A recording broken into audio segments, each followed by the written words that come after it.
I've been really questioning and feeling into and trying to understand what walking with faith actually is. And I am here to uncover the secret. So if you're here trying to look for a secret, maybe not for me at the moment. But I want to talk about the unfolding of the faith here today because it's very interesting. Very, very, very interesting. For me, faith is something that you have to learn to do. It's for me, it's not a realization and everything comes forth at once. Faith to me at the moment, what I'm experiencing is here's a step, follow that. Here's a step, follow that. Here's a step, follow that. Here's a step, follow that. And I like to kind of understand a few steps ahead. I'm like, God, if you could give me like the next 5 steps, I don't need to know all the steps because I know that the unfolding of things is just as important as the thing itself. In other words, it's about the journey, not necessarily the destination.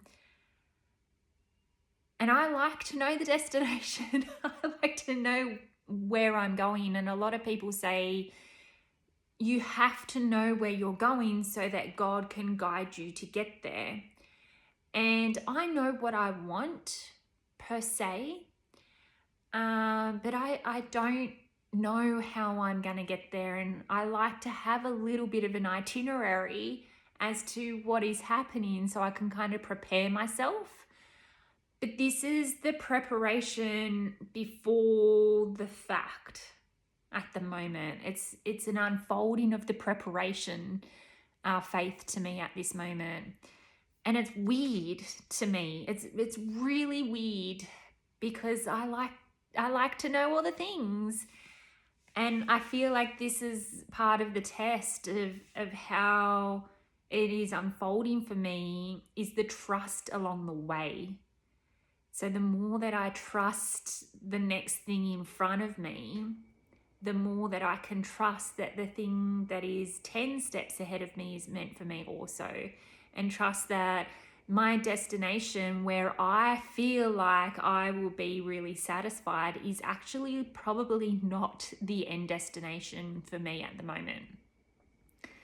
I'm probably talking in riddles and I'm sorry, but I'm processing as I'm talking to you. I don't come here fully processed and understanding of things. I want you to see how it's unfolding for me, not necessarily the unfolded version, okay? And so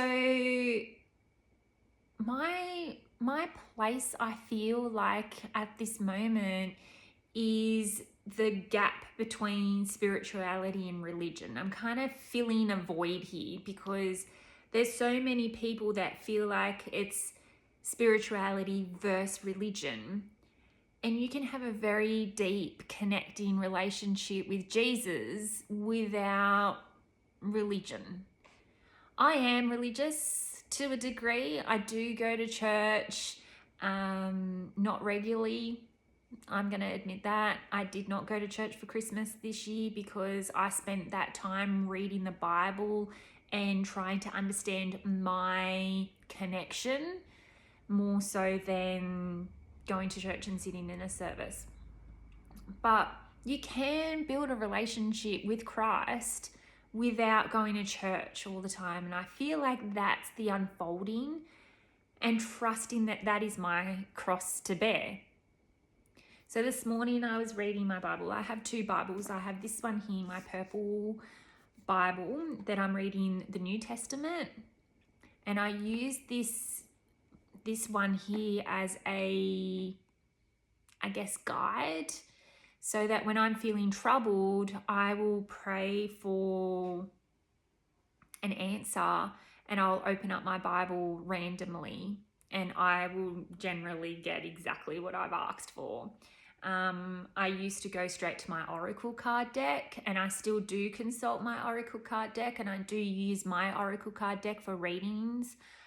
but my Bible is now my go-to. Okay, prayer and Bible is my go-to rather than the oracle cards and the rituals and things like that. I used to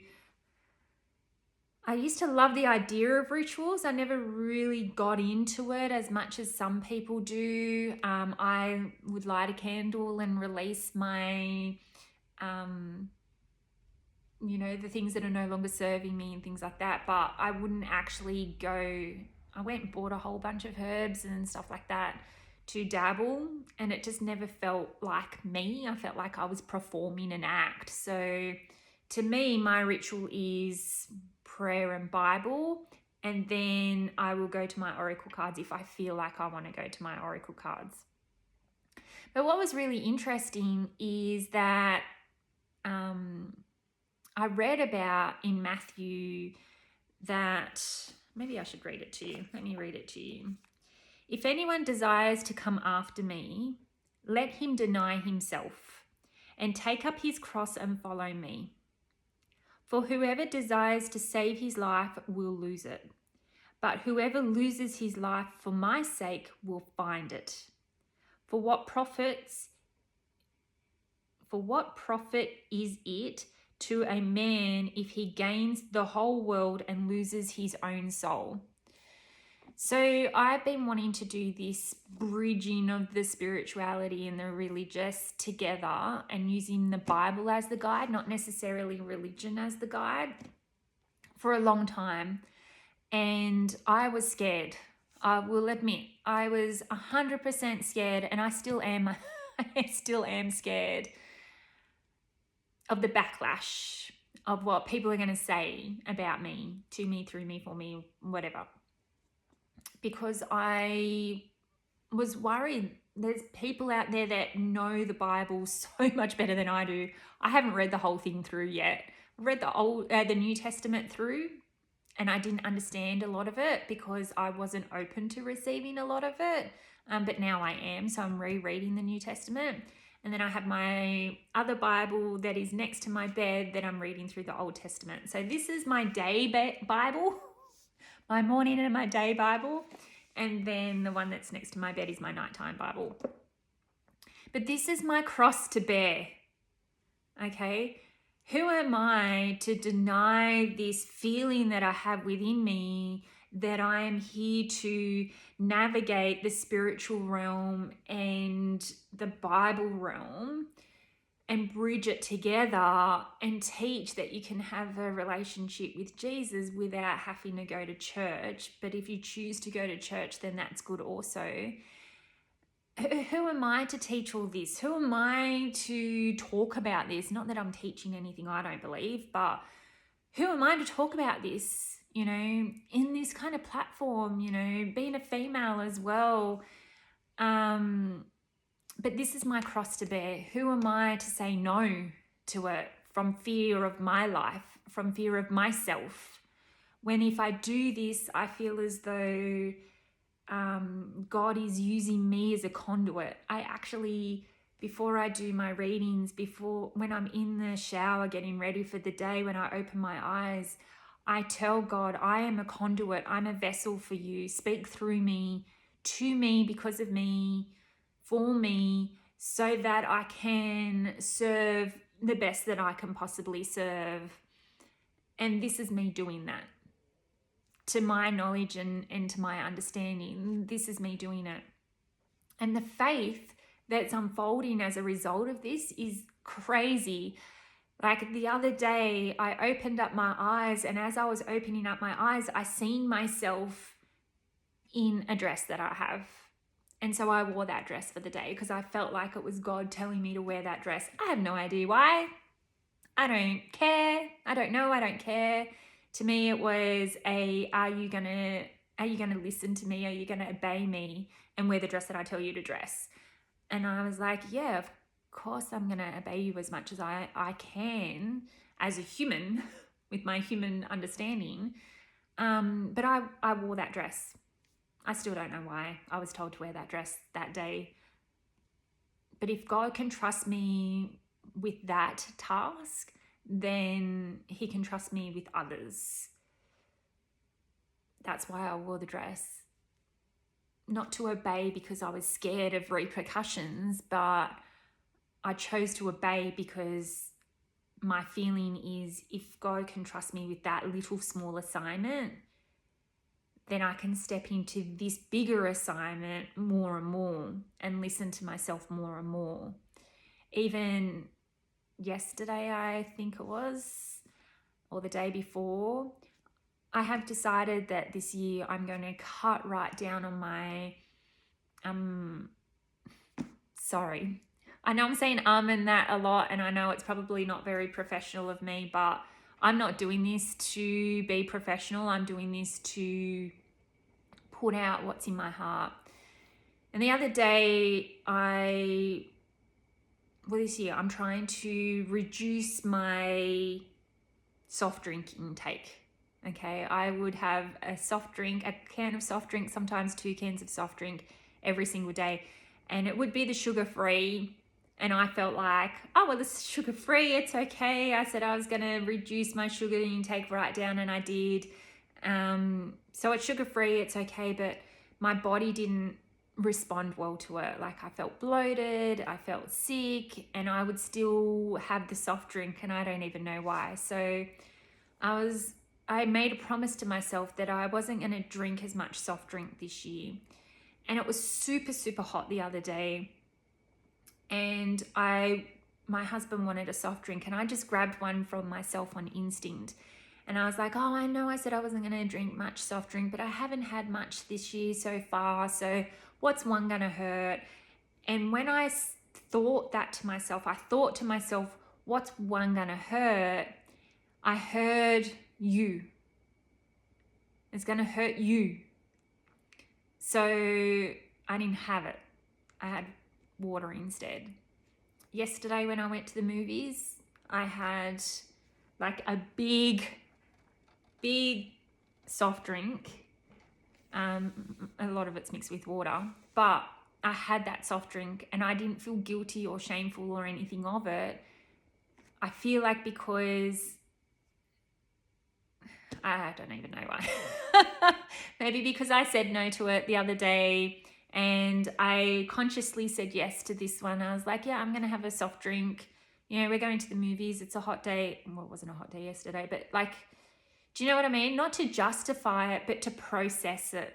Okay, so sometimes you might be questioning things in your head, and the questioning sometimes is like, well, why are you even question it? Don't question it, but sometimes the questions are you processing. So don't deny the processing of things. You can understand as much as you can understand, as much as you want to understand, or that you're called to understand.